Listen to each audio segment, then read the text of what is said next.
work that we do can be so symbolic, and that's good, and we're good with trading in symbols and working with symbols. But when we can go outside and stand under a tree or sit by a fire or walk through a portal, it actually reflects what we know is really the case, right? That we're actually I can be in this room, and I can also be at the threshold of the other plane, right? But then it's so much easier if we have a physical not reminder, but a physical exhibit that reminds us of something that we already know. Word. Welcome to episode 27, Samhain. Are you sensing the veil thin? The connection between this world and the other is becoming thinner? This is a period that is celebrated in many different cultures, and we're going to discuss a little bit about what it means for us and some people that we know, and maybe you might find that it resonates for you to kind of think about it the way the witchy witches. The witchy way. The witchy wit way. The witchy wit way. Stay tuned.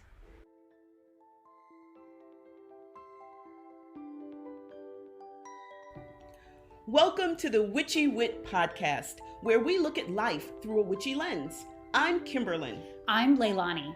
At Witchy Wit, we explore current events, ideas, music and books, and experiences in ways that recognize energy and life in everybody and everything.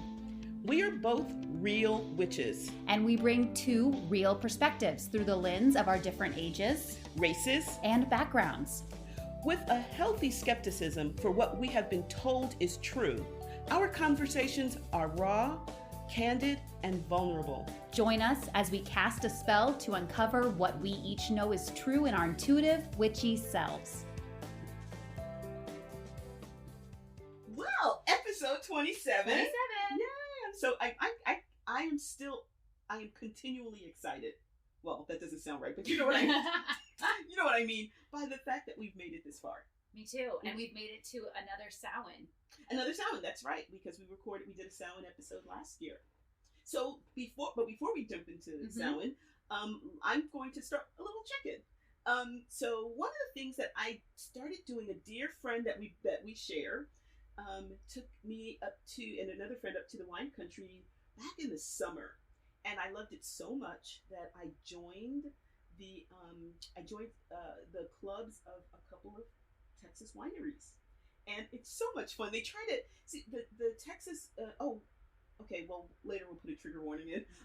But the Texas wineries, they're not commercial. You can't find their wines in a liquor store or at HEB or that's our local supermarket.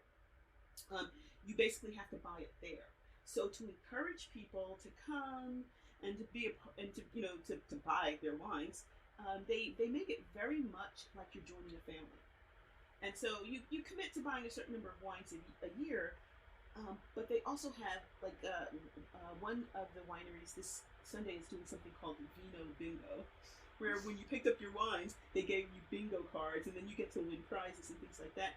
And when you go in, it's kind of like Cheers, where they know you and they get to know you. I'm relatively new, but they really want you to come and just come and sit, and you can bring your dog and sit outside, and they have live music. Aww. And so it's just a whole lot of fun, and there's wine. So I mean, so that's not bad. It's not bad at all. And there's someone there who's super knowledgeable about wine, so you can ask questions. Like, for example, you might like a wine and not know why you like the wine. So when it's time to buy another one, you take the chance that you may not like the one that you buy, unless you have an understanding of what the descriptors mean, because then well, when it says this I like it. When it says that, I don't like it. And then that way you can be a little bit more efficient in your wine choice in the future. That's cool. I think so. Anyway, so I was just up there this past weekend, so I'm kind of just bubbling over about it. It was pretty nice. That's a wine pun. Bubbling all over. See, I'm punny. So anyway, so what about with you? What's going on with you? Okay, I wanted to check in. So Samhain is approaching, very close, and my mom sent me and my sister Samhain cards. Oh my gosh. Yeah. That is so fabulous. It is so fabulous because she's not a witch. You know, she identifies as Christian, particularly as Methodist. And just as an aside, we interviewed her about 2 or 3 months ago, and I can't remember the episode, but we'll put it in the episode description. It is in our first season. It's in our first season, and it's called Witch's Mom. Yeah, Witch's Mom. I think it might be episode 19 or 20. So, I've never gotten a Samhain card from her. I've never gotten any sort of witchy card from her. But I was so surprised to open the card, because it's not unusual to get like a handful of cards from her a year. But I was so surprised to open the card, and it had like witches on it, and like a little black cat. Oh my gosh! And I opened it up, and it was just a short little note about like, we know this time of year is really important to you. Like, we love you, and it was so sweet. That is very and sweet. It just made me so grateful. So, do you think it's because when we talked with her, she had more of a sense of it? Or it just gave her more courage to do that this year as opposed to previous years? I do wonder if our interview with her did maybe get the wheels turning in a way. Because she's known this is very important to me, obviously. Because she hears about it, and she has seen the amount of time and energy I put into it, and I'm very vocal about the people I love. You know, the people I spend time. And she's been in she's been a number of times back when our circle was open, and she's also been to my rite of passage. Right. But I think there's just a difference between people knowing and understanding. Oh, totally. And maybe the interview helped her understand a little bit more. I don't know, but I'm just grateful for it. In the moment of having a moment of feeling seen and being connected to her through something that's so important to me. Right. Even if it's like air quotes just a card, it made me feel really good. Yeah, that sense of acceptance. Yeah. And I mean, and someone, like you say, really seeing you and acknowledging what they see. It was really nice. And I'm so glad my sister got one too. Yeah.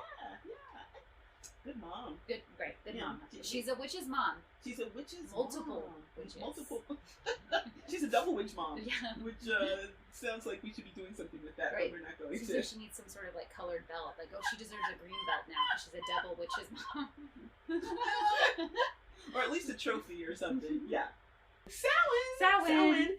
Oh, it's we did a Samhain episode last year, and I listened to it about 3 weeks ago, and I can't remember now everything that we said about it. I know we talked a little bit about its connection to Halloween, and I thought maybe we could. That's always a good because I've done a little bit more research for something else, and I can't remember what it was right offhand, but. I know. I was just reading a lot of stuff about fairies and the wild hunt and things like that, and that made me do a little bit of research. But I just kind of like to start with maybe just some of those connections with Halloween, and then move into Samhain. Is that okay with you? Yeah, I'd love that. And I just wanted to point out that I thought it'd be really cool for us to focus on the veil and the beloved dead through the lens of Samhain. Exactly. Okay. Cool. So one of the things that I think one of the reasons we have like this kind of cultural exhibit around Halloween is that it's actually paying attention to a lot of these things, but it doesn't understand what it sees. So, for example, one of the reasons that people, we have these masks and the jack-o'-lanterns is that it's supposed to keep away evil spirits. And I think it's a Welsh tradition where the wild hunt is a major part of that. And this idea that, that at this time of the year that people can cross these veils and people from the other side can come and then grab souls and take them back. And how far flung that is, I'm not sure. But I mean, it's based in my opinion, it's based definitely in how we understand our tradition, right? Whether it's based in truth or not is for other people to decide. And so when we see kids going trick-or-treating and etc., they're actually kind of warding off being taken away by parts of the wild hunt. I think too, whenever I think about Samhain and this time of year, and like you said, like our culture kind of like senses it but doesn't really understand it. I think about how the because I'm more of an elemental, just like you, more of an elemental witch. I'm thinking about how for us in this side of the hemisphere, the earth is dying. You know, the trees are turning these colors, and the leaves are falling, and so we are familiar with this sense of death on a natural scale at this point. And so it makes sense to me that our consciousness would be shifting to thinking about death, to be thinking about things dying, and then naturally those that we love who have died, and the beloved dead. And you referenced the veil, which is this separation between us and the beloved dead. So it makes sense to me. Even if we don't understand, it makes sense to me that it would be popping up. Right, but here's the thing. You can't understand it because you cannot fully understand something if you haven't really experienced or know exactly what it is. But I think I can only speak for myself, but just from a number of our traditions, the fact that the veil is really thin and there can be crossover is a good thing. Right? I know. So it's not like I want to wear a mask and ward off spirits, because this is the one opportunity. I probably have other opportunities, but this is the easiest opportunity for me to be able to commune with spirits. So it's like I put a jack-o'-lantern out because it's like, we live in the U.S., but I'm not trying to ward off spirits. I'm just trying to say, well, hey, it's a jack-o'-lantern, and a part of our tradition is playing with that veil and seeing what we can do in terms of maybe exploring our connections and what connections remain, and maybe forging new ones. Whenever you were talking just a couple minutes ago, and you were like, the kids, they're wearing the mask and they're protecting themselves from, they're going to be taken, and I'm like, yeah. Oh, wait, that's a bad thing? Oh, yeah. Ooh. Well, what's the song? We sing that song, "Come Away, Human Child." Yeah. And so the text of that is, "Come away, human child. Come away to the greenwood. See wonders, great and wild. We always knew that you could." And so, and then the response is, "I hear a voice. It calls from far away. I know not where it leads. I follow to my destiny." I have goosebumps. I know. I love that song. I know. And one part of the room sings the first part, and the other part of the room sings the other. And so for me, it's like, the veil's thin. Let's go there. I don't know what's over there, but you know what? Let's do this. We're going. Yeah, let's go. Exactly. So, I think the witchy world and the mundane world maybe kind of both have glimpses of it, but our reactions to it, I think, are dramatically different. I love that. Yes. Yes. The mundane world is like scary, spooky, freaky, and we're like spooky, scary, awesome. I know, like yeah. Go. I did have a friend say. They asked if there was a Pride Month for witches, and I was like, October. That's right. It's kind of like St. Patrick's Day when everyone's Irish. Right. Everyone's trying to get a little witchy in Halloween. Yes, they are. Like, okay, what if it makes you happy? It must be the season of the witch. I know. Ooh, that sounds like a song. It Season is. of the Witch, yeah. Woo! Okay, another thought. So let's talk a little bit about, if it's okay with you, let's talk a little bit about maybe how our circle works with that idea. Yeah, with the caveat that every ritual we do is different, right? Yes. We don't always subscribe to the same thing because we have a collection of supercharged amazing priestesses, and so we are eclectic. So we definitely don't have a central practice each Samhain or any of our rituals, any of the witchy wheel of the year times. So we've done lots of things. We've done lots of things. And that's what I meant. Yeah. So we've done things like a dumb supper, and that's when a stupid supper. Right? That's what it means. No, I don't think so. But I could be wrong. It's one of those things where, where did that name come from? But, and basically that's for our listeners, that's we actually maybe set a plate and maybe some food for our beloved dead. And it's called a dumb supper because you generally are talking. You're mute.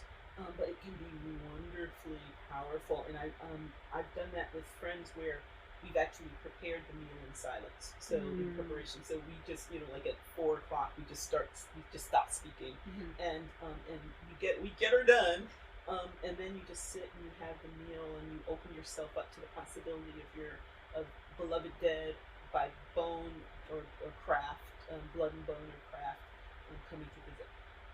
I'd always taken it to mean that it was done as in silent, and that was for the intent that we could therefore listen. Commune. It was like their turn to talk. Mm-hmm. We'd be talking all the time over here, right? I know, it's way too noisy, and that's, I think, another part that both cultures kind of quiet, except for my neighbors up the street. They have a talking, I think it's a Dracula or something, where once you get close to their door, I mean, it has candy, but it says it plays spooky songs, like the Monster Mash and stuff like that. But for the most part, I think both cultures kind of celebrate that, or acknowledge that silence and the darkness in different ways. Silence and darkness. So some other traditions that we've done in our circle, we've done trances where we've actually gone deep into the earth, and gone as if we're going into graves or whatever, or in another time where we've just kind of pre-experienced our own death, so that we could really commune with the living dead. That one I really liked. I remember one that we did a long time ago, and you and I haven't talked about this, just a moment of transparency, so I'm interested with what you'll say. This was a long time ago, over a decade ago, when I first joined our circle. We did a sort of trance, and then we did some automatic writing. Oh. And then we put the writing in a bowl, and then we used divination to pull out the piece of writing that we were supposed to take out. Oh my gosh, I don't remember that. I don't remember that. Wow. Yeah, this was a long time ago. This was back before we used the main space that we use now. We were in the smaller space on the same property. Okay. And so then we did this trance thing where we went to visit the beloved dead, but the idea was that we were going to pick up on a message which may not be for us, but we were acting as a medium to relay the message to one of our sisters. So we all opened up, and I remember everyone wrote things down on the paper, and then we folded the paper, we put the paper in this bowl, and then we used this sort of divinatory practice where we were selecting the paper we were supposed to get the message we were supposed to get. And I had been spending time with my grandfather. Like, that was the person that I had been spending time with from across the veil, the beloved dead that I was communing with that night. And the piece of paper that I got, I opened up, and it had this message about, like, I'm okay. Tell her something like, I still have the message to this day. It said, like, tell her that I'm okay, and tell her that I haven't shaved. And what's really interesting is, like, one of my main things about my grandpa that I always think about was that whenever we were there with him, he kind of let loose and he didn't shave. My grandfather was a very dapper man. Okay, gotcha. He wore like a tailored suit to church. And he was a working man. He was a carpenter. But when it was church time, he was very much about, like, being a gentleman. But when it was family time, sometimes he wouldn't shave, and so he would hug us, and I would get like my skin would get red from his beard. Yes. And so whenever I was spending time with him in that trance, I was thinking about his beard, and I could see it, and so it was very present memory. So whenever that was what was said, it felt very on point. And I wonder, I mean, you're not paying a whole lot of, when you're doing automatic writing, at least when I do it, I'm not paying a whole lot of attention to what I'm writing, but I wonder what the person who was writing that, like, what was going through them as they were, obviously your grandfather. Right, but, like, tell her I'm okay, tell her everything's fine, also I haven't shaved. It's like, that's weird. Wow, that can be an incredible moment when you get something like that. Yeah. It was really beautiful. Yeah, it was really wonderful. And it was back when I was much more of a baby witch. So there was more, like, now I'm like, Of course. Of course, yeah. Like, of course we're going to talk. Yeah. The beloved dead. But back then, I think it was a little bit more like, okay, I know this stuff is real, but this stuff is real. Yes. Yeah. Have you ever done any sort of scrying in, like... So I've done a couple of different things. And I'm guessing it was either Samhain or Yule, in the dark time of the year. And so there's a couple of ways that I scry. I either do a bowl of water, or I have a lot of dark mirrors. And so I will use either one of those. And the time I've used it for Samhain, I've looked in the mirror, and then I've seen another face looking back at me. And I didn't recognize it, but I'm sure it was a part of my lineage. It was part of an ancestor or something, but I didn't recognize them. And she talked to me. She talked to me? Well, she said words that appeared in my head. Yes. Yeah, I understand. Yeah, I mean, there was not sound coming from the mirror, if that makes sense. And it was just basically, I think at the time, this was a while ago. I always hesitate calling my family because they are such devout Christians, and using them, I wonder if I'm pushing the edge too much by calling them in a pagan ritual, and how they feel about that. But she said it was okay. And, which I thought was really sweet. I just wish I knew who she was. I guess I could do some divinatory work around that, right? And figure out who she is. But, excuse me, the veil is thin. I just like to call that one. You know who you are.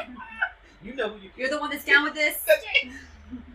All of y'all that ain't down with it, that's okay. That's okay. You stay where you are. You can stay there. That's right. Yeah, if she's a relative of mine, I would say, oh, you know who you are.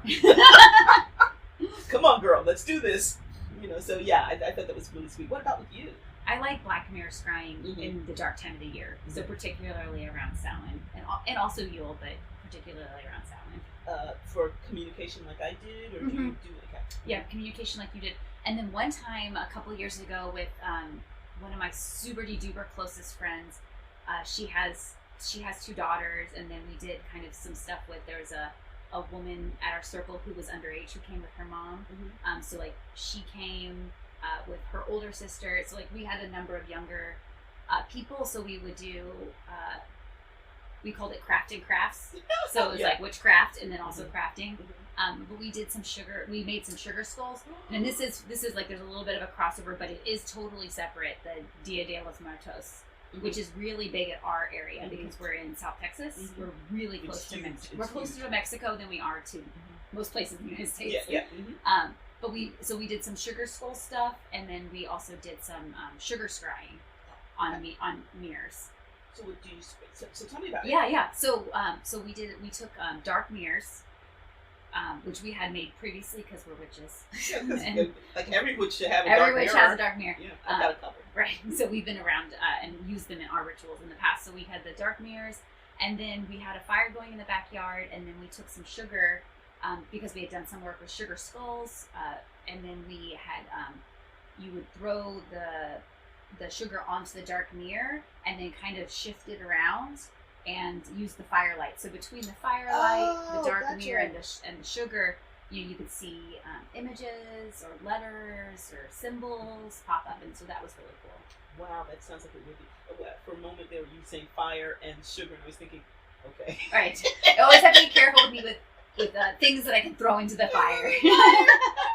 Yeah, because I'm sure sugar. Now, we haven't tried sugar. We need to try that. Right. Well, it doesn't have fat. I think it's the fat in the creamer that really makes that thing pop. Yeah. But the sugar probably has something. I'm sure. Yeah.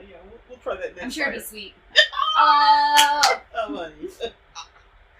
Okay. Anyway, we digress. I think we've also done some like candle scrying, like looking into the flame. And some fire. I mean, just big fires. Bonfires. That is one of my favorite things in ritual. I just get lost. I just get lost in them. I mean, I could gaze into it for hours. And the bigger the fire, the more I'm just gonna lose myself. Speaking of, I mean, this is totally connected to nothing. But you were mentioning fire. I just think back at camp. The fire tenders. Yes. Like a big fire. Meanwhile, the facilitators, they're trying to get us all to come in closer and closer, but it's like this, I mean, our eyebrows are being singed, you know? And they're just like throwing more, and they come in very ritualistically and throw more wood on the fire because, you know, if a fire's good, a bigger fire is better. I mean, I think if a fire is good, a bigger fire is way better. The bigger the fire, the better it is, and the better my magic is going to be. Exactly. So yeah, looking into a fire, I think, can be really, really immensely powerful. I mean, you can do a lot with that. And you kind of mentioned trance work. Like, have you? Like, I would love to hear some of the trances that have been powerful for you. I've done a number in our circle, but what I try to do, let me phrase it a different way. One of the things that I like to do, and I want to give myself more space to, hopefully this year, is to do a trance work by myself. And by that I mean just go into a deep trance-like state. And so sometimes I do that going into it with music. Sometimes I drum a little bit, and I've done this once where I drummed to get into that state, and then I kept drumming and I was doing other things like emotionally and mentally and spiritually, and the drum kept going. Like my hand kept going on the drum, which is like super cool. So I most of my work has been in our group or in a group, but I've been trying to explore doing more of that on my own because I feel as if when I'm in group, I'm always a part of the group, and I kind of want to have the group experience and not, and particularly if there's priestesses leading, I don't want to go too far afield. But when I'm by myself, I can really do my own individual work much more easily. And what about you? Have you done much with that? I love trancing, especially with a group, because the energy. How did you know? I know. It's the divinatory work that I've been doing. Right, you're so wise. One of the trances that I love that we've done frequently is somehow journeying to the underworld, and then somehow journeying beyond the veil. Oh, right, yeah.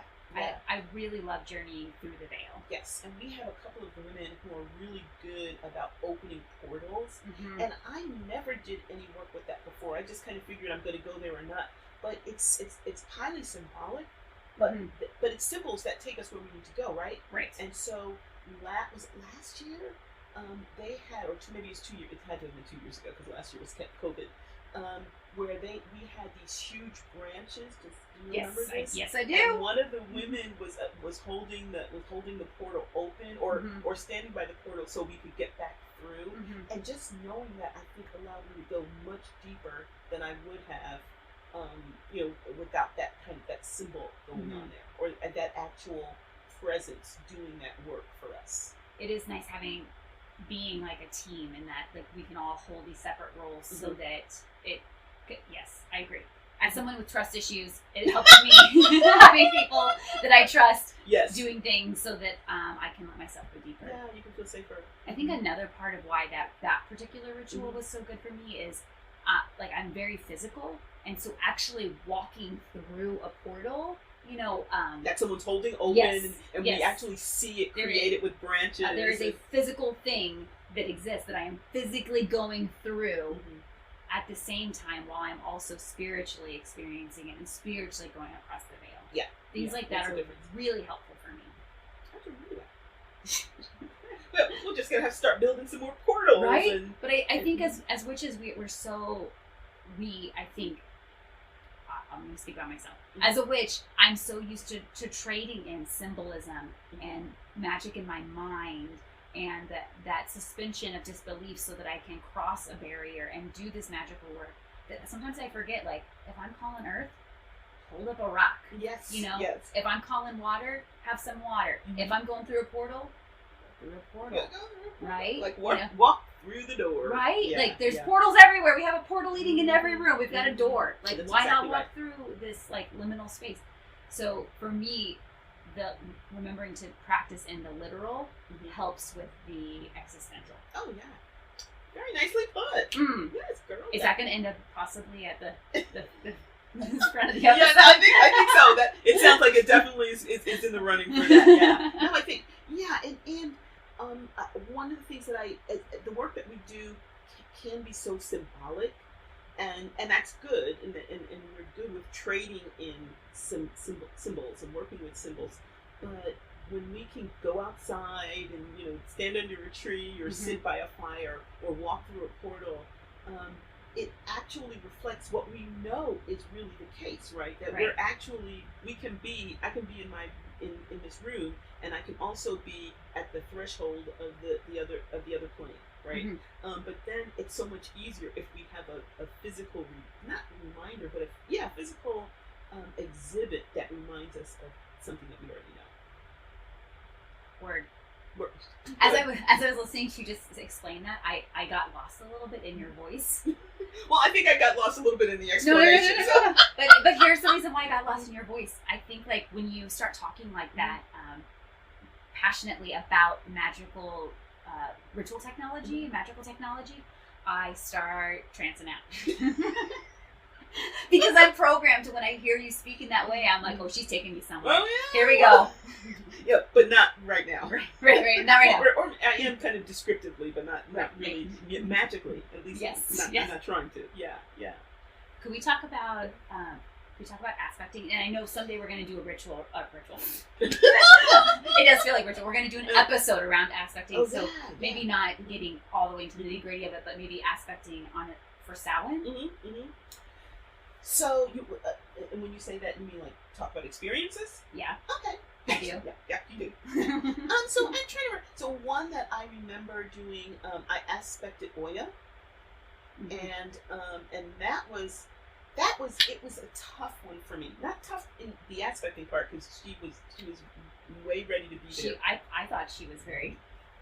She was very present. She was very present. But I hesitate because I'm never sure how much of a contemporary worship practice there is for some of the goddesses that we do, particularly African Orisha.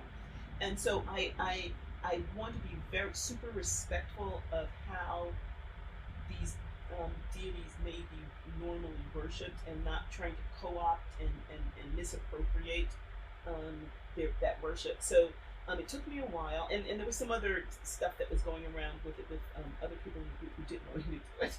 Oh, I didn't know that. Yeah, we'll talk later. Anyway, I was glad you did it. Okay, thank you. But it was a wonderful, because Oya is not someone who I would normally call upon to enter into me, because she is like the total badass, and the total badass in as much as you can say, well, I'm of this world, and so as you enter. I'd like to retain maybe about 60% of myself, and you negotiate, and then she comes in and she doesn't care. She said, I may have said that, but I changed my mind. And I'm Oya, so I get to change my mind. So I fortunately we were indoors and in a contained space, so you didn't have to run. I didn't have to go like. There were no oceans nearby. No oceans. And because of that, I think, and I had a tender, and that was another important thing. I had someone who we've learned. Look how much we've grown. I had a tender who was very, very grounded, and so she kept me from going off the deep end. But it was an incredible experience. I don't remember. I remember because I made a skirt, because in a lot of the pictures of Oya, she's associated with storms, and so she wears this multicolored skirt that's always being kicked up by the wind, and so I made myself a skirt, and I had a horsetail whip, because she also, she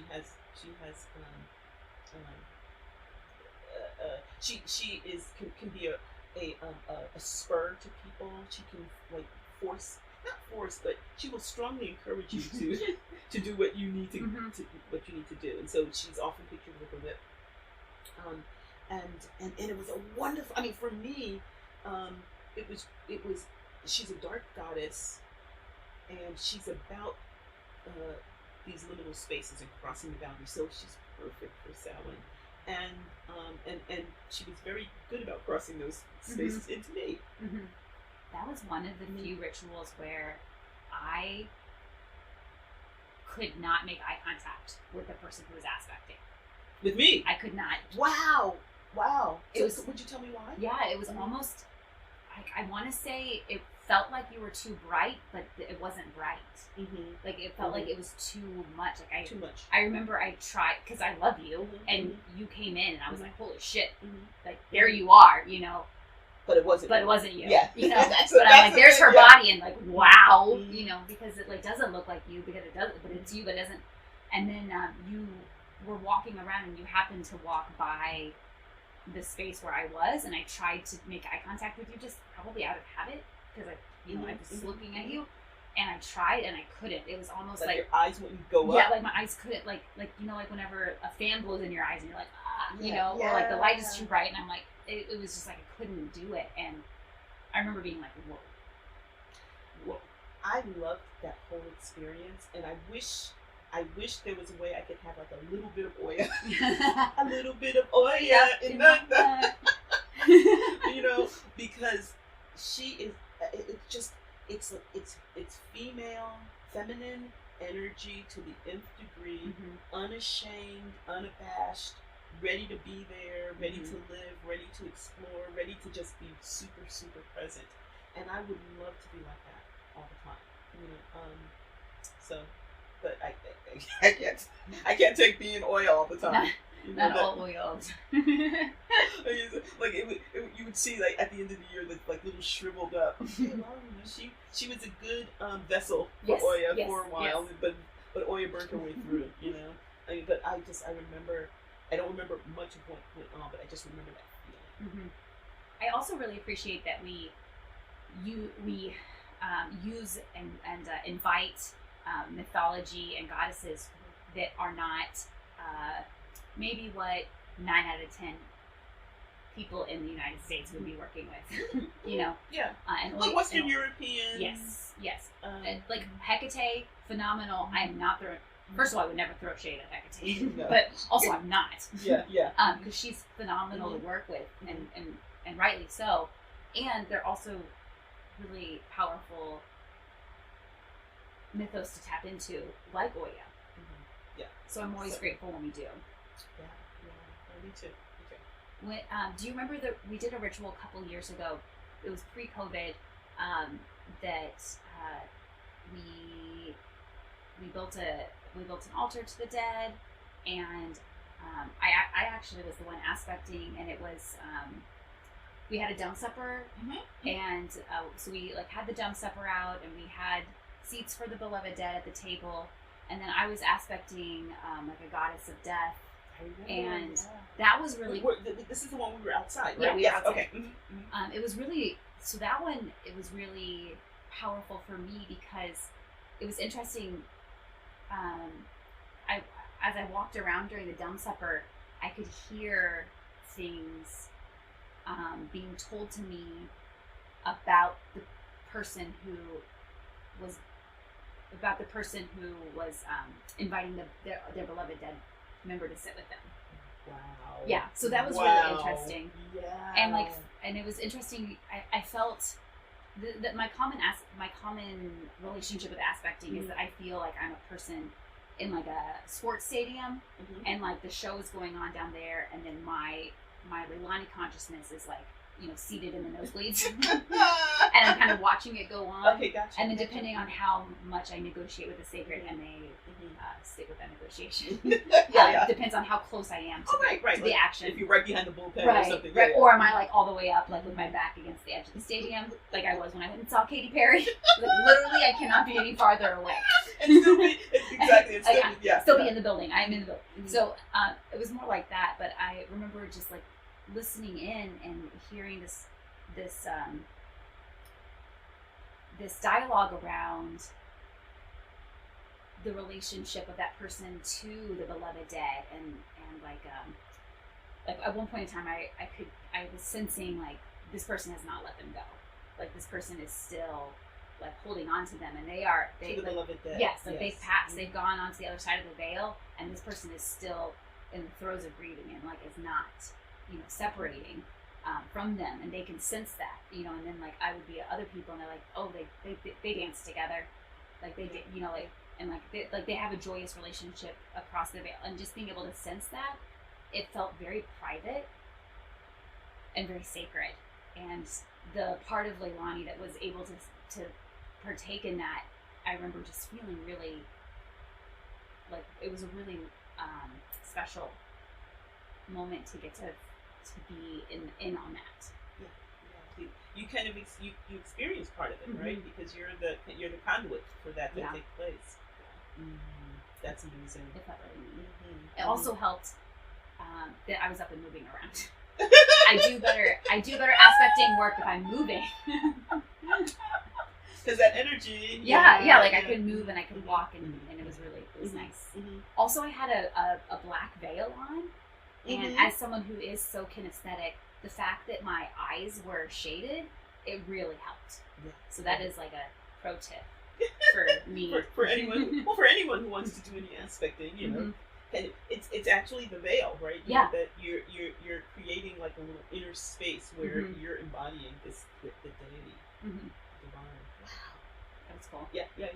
We have mentioned ancestors a couple of times, so I thought it'd be a good time to maybe stop for a moment and talk about our relationships to ancestors. Ancestors and the beloved dead.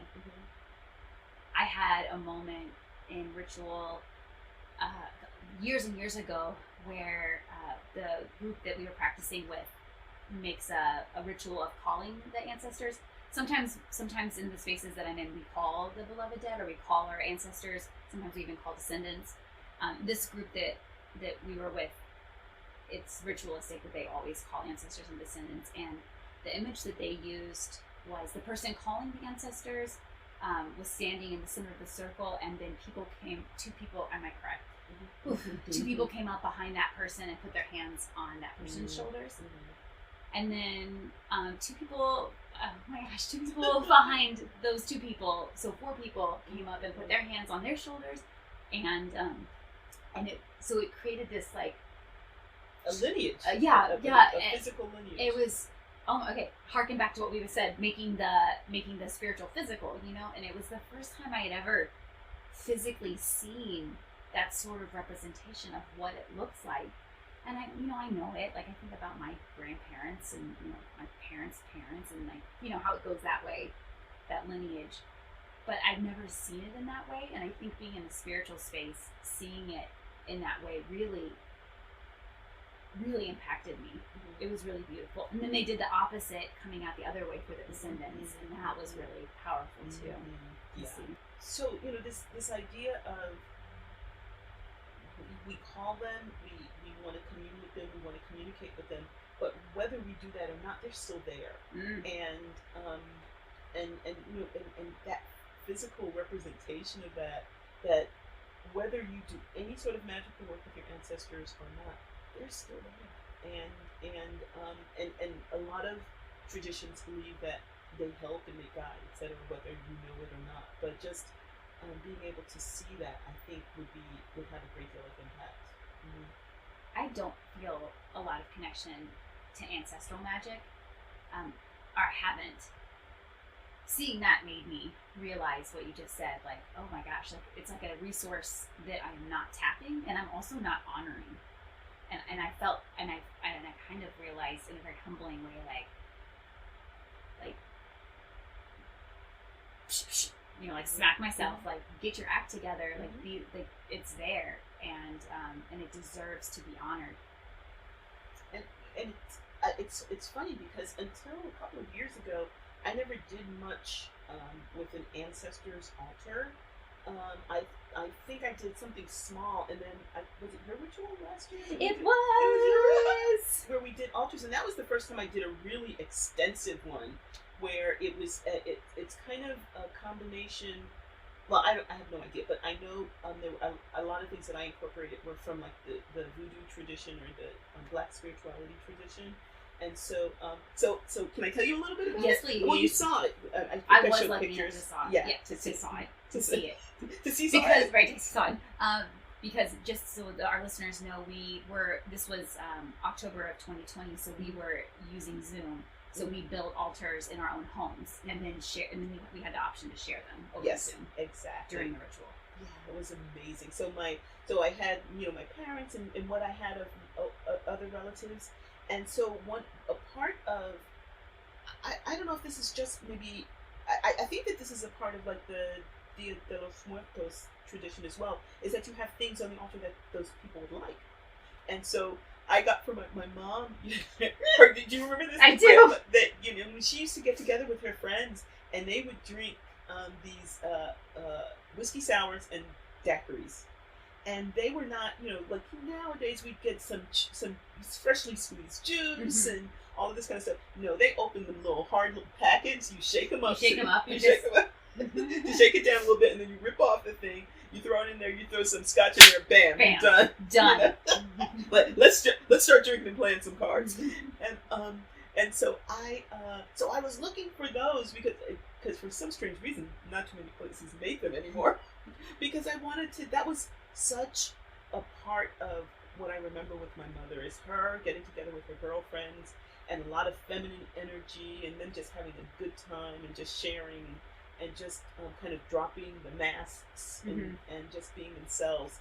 And I wanted to incorporate that. So, but that was a part of one of the things I was looking for. I don't think I actually found it. I ended up putting Bailey's Irish cream on there. Is it Bailey? Is it called? Yeah, Irish cream. Yeah, so because that was another thing she drank. So, and then I drank it afterwards, to honor my mother. Of course. She would want me to. She wouldn't want that to go to waste. Exactly. So you did an altar too. I did do an altar as well. I actually am not very into altars. It's not a part of my normal practice. For a number. So this is again just a total aside. So this may get edited out, but I just remember our talking about decorating for Christmas. Do you remember what you said? No. You said your decoration for Christmas is to get the leg lamp. Yes, that's true. Your memory serves you correct. So that tracks. I do. So I would imagine, similarly altars. It was like, one and done or something like that. Yeah. I just don't like clutter, and I don't like things out. I don't like things that I consider clutter. When I go to other people's houses and I see, I'm like, oh, that's so cool. I want to do that. But then I'm like, oh, it's too many things. Yeah, I have to dust that. I have to pull it. I just want nothing to be on the shelf. So, but Samhain is the only time I actually build an altar. Oh wow! I don't really know why that is, but it is, and I pull items from my grandma and my grandfather are the two ancestors that I feel connected to, and so I have a roll of coins. My grandpa would always give us coins, and so I pull a roll. I have a roll of his coins that I keep in my sock drawer for whatever reason. But I pull out the roll of quarters and I put that on there, and then I have some of my grandmother's jewelry, and I have a picture of my grandmother's hands. Of her making biscuits, and so her hands are covered in flour, and I took a picture of her hands, and so I love that. Amazing. I love that picture. Yeah. So I have that picture, and I put that on there, and then I normally have some my elemental candles, and then I have some elemental stones that have some elemental symbols on them that I put around just to hold sacred space. And then I always light the candle, and I let the candle burn for all of Samhain. So. That sounds really beautiful, and I'm sure they love that. I love it. Yeah. And they're remember now that image of their hands on your shoulder, right? So they would be. I guess their hands would be on your parents' shoulder, but whatever. You know what I mean? You get what I'm talking about. That's a great image, and I'm going to try to remember that. It was really cool. So you. The rest of the year, altars are not your. That's right. I remember. Didn't we do a little personal altar or something at a retreat, and just okay, let's put this in this little cigar box. Yes. Okay, that's pretty much your. Yeah. That's okay. That's totally fine. But I love the fact that this is a time when you can do that. Yeah, it does feel right. This is the time that it does feel right to me. I normally take the altar outside too on Samhain. Just because it feels nice to be around the trees. Sounds on a Sunday. Yeah. And one time we were having a private ritual with some of my family, and my grandmother my grandmother knocked over the picture of herself during the ritual. Yeah, that was cool. There's some symbolism there. Yeah. Wow. Yeah, that was really neat. Oh yeah. I think at another point in time, if I'm remembering clearly, one of my family members during the ritual, like a picture of my grandma popped up on her phone too, and that was cool. Yeah, like we weren't near the phones at all, and it was like bing, and the phone turns on, and there's a picture of my grandma. Like, that was pretty cool. That's communication. Now that's some communication I can get behind. Did you get any fees for sending a text message from beyond the veil? Like, there's no doubt. Like, you know, you could say, if you're just sitting there in a trance, you could say, I'm wondering, am I really experiencing this, or am I making it up in my head, or whatever. Mm-hmm. But when your phone, I mean, there's somebody's face on your phone, it's like, damn. Okay. Yeah. All right, did you leave a message? Right. We were busy, sorry, honey. Do you think standard rates apply for messaging down there? Like, oh, maybe I can save the message, save the voicemail. Right. Yeah. Oh, I know. One of the things that I think we actually played a little bit of this last year. The Delta Ray song "Dancing in the Graveyard." Yes. One of the things that's an image that has and you'll probably see it again in about a week or two when we celebrate Samhain ritual.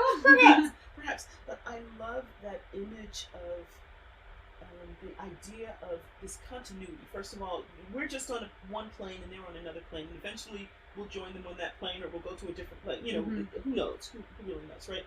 But that sense of it's not something to be mourned. It just is, and that and at certain times, even though we're on separate planes, that we can. It's really easy for us to just kind of refresh our memory about how joyous it was to be with that person, right? And so that's one reason I love that song.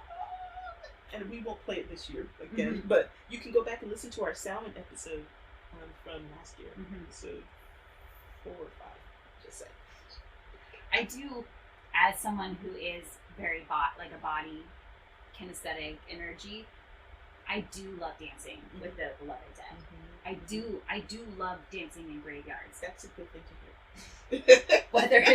Thank you. Yeah, I'm very excited about your ritual. Whether it be in an actual physical graveyard, and like, you know, and I've danced like with my grandmother, like on my grandmother's grave, like dancing for her. Oh, yes. I don't think I knew that. Yeah, like because for me, partially, like the dancing is what creates the energy, which creates the fuel for me to be able to communicate. Yeah, for you able to connect. But also as a way of honoring, like it's a, you know, like I'm dancing for you. I'm here. I'm on this side of the veil, in this body, which to me does not feel like a before or after. You know, like I think sometimes we think we're in the now, they're in the after, and then like we go, like eventually we'll go there, and it's like an A, and then there's B. But really, it's like, you know, this is like one stop of a million. You know, where we go when we cross the veil may not even be after, if we want to like really like twist my brain into some existential like time is just a concept, right? Just like anything else, right. Yeah. So whenever I'm dancing in this physical body, it is a way of me honoring and saying like, I am here. This is where I am in this point in space, and I'm honoring you wherever you are in that point in space. And someday I will be over there, or I will be somewhere else, and like hopefully they're dancing in whatever shape they're in too, communicating and honoring their connection to me.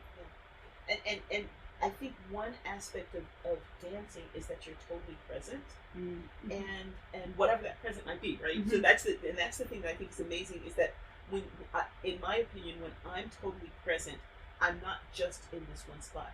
Totally present to me actually means being totally open to everything. Whereas if I'm worrying about something that's going to happen tomorrow, my body's in one place and my mind's in another.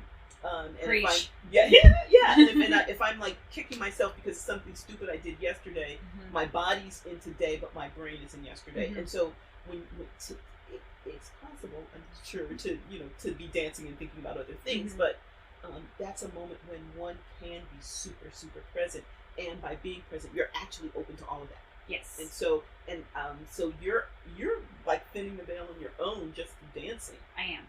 Which also happens at the club, like the Holy Sacred Thud Thud. Yes. But But it's the same magic. It is the same ritual technology, just in a different place. It is. And it reminds me, one of the things that I love about sound is that all of the mental, emotional, spiritual stuff becomes super, super real. And I actually can feel, at least I believe, I can feel the touch of my ancestors, and I can, the talking because I'm not sure what language we're all speaking, but like I can feel their presence. I sometimes might actually feel a touch, and that's not necessarily a part of my experience. And I was going to go with this somewhere, and the dancing and something else, and alrighty. God, help me! I'm getting old. Oh well. Okay, being present. Well, you're totally present. And maybe we'll add it to another episode or something whenever it occurs to me. I'm present for whatever it is you have to share right now, for sure. Oh, I know what I was going to say. It's just that, to me, being present is actually being magical. Because our world is not, the mundane world is all about being separate from your body, being separate from each other, being, separation and isolation and unreality, really. But being present to me is the total reality. And in that total reality, there is no separation between the people who have, quote unquote, died, who've gone to another plane. They're all right here, and I'm able to, when I'm totally present, I'm able to see it. And I'm able to feel and sense it, etc., etc. Whereas, the situation isn't any different when I'm not totally present. It's just that I can't experience it as it is. Do you sense any sort of connection to ancestors, not of blood and bone, but maybe of heart and mind or spirit? Yes. There was as part of our apprenticeship, we chose, or we decided to work with both ancestors of our lineage and then ancestors of we said the craft, but it could have been anything. And in fact, it wasn't a witchy person, but I do. Many of them are actually musicians. Really? Oh, that's wow. That's cool.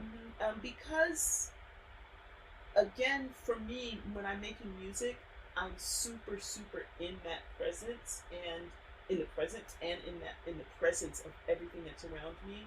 And so, these are people who do that too. And so we all do that. So I think every time I make music, I'm forging connections with these people, just because we are either creating little mini portals where our music is touching each other, or we're just literally dropping the pretense that it's all separate. And so I think it's easier for not necessarily musicians more than anyone else, but I think when you're doing artistic work or something where you're super, super focused, it's like being in a trance, right? And musicians, when they're making music, in many cases, are almost conduits. It's not them making the music; they're just letting the music that exists come through that. And so I was actually working. Mama Africa, have I talked to you about this? Anyway, we can talk more about it, but it's just a magical connection that I feel with particular musician, South African musician. It's really powerful. Wow, I didn't know that. Yeah, Miriam Makeba. Have you heard that name? Maybe only if you ever said it. Yeah, she was like in the 50s and 60s, one of the few Black African women who was on a national stage. Kind of persecuted because she was involved with but some of the Black radicals, and so sometimes they held her passport. She just Black people just suffer. I mean, they still suffer, but there was as a musician, you can't just like, okay, I'm gonna go do a concert and be done. There's a whole lot of bullshit that you have to go through, and so she went through a lot of that. But she made incredible music that people still today play. So, what about with you? The concept of ancestors that are not of blood and bone, but ancestors of spirit, or ancestors of heart, or ancestors of mind is a newer concept for me, and I really like it. I really, really like it. I I don't come from a family that has a lot of extended family. When I say extended, meaning like I have a group of cousins, but once you basically get like 1 or 2 rings out, like that's it. But I also I didn't really grow up in a family that had a lot of history. You know, it was kind of like if you were there, you were there, and if you weren't there, you weren't there. Family memory. Yes. Yeah. So I've always felt a little bit like not in the cool crowd.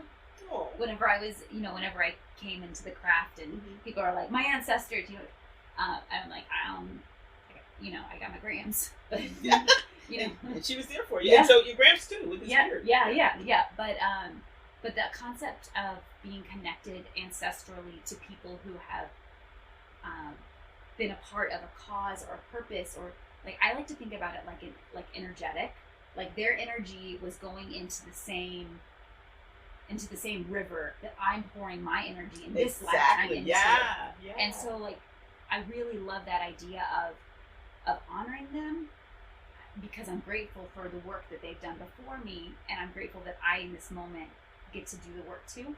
But also like on a practical level, like I want to tap into that energy that right? Because like they worked really hard on it, and they did. Why do I need to reinvent the wheel? They already had the wheel invented. They were already rolling that wheel. Yes. Like, let me get on there and continue to push that wheel instead of rebuilding it. Exactly. So, you can't tell this at home, but my head is nodding. Yeah. No, totally.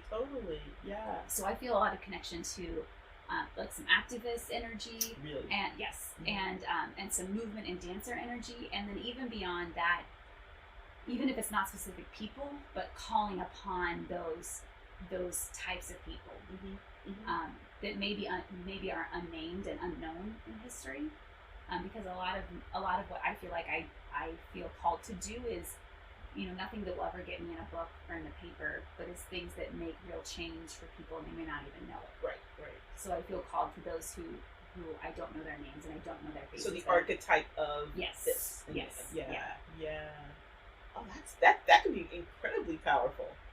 Yeah. I do like working with archetypes too. Part of it is that I have a degree in English literature, and then another part is that it really fits in with the craft as well.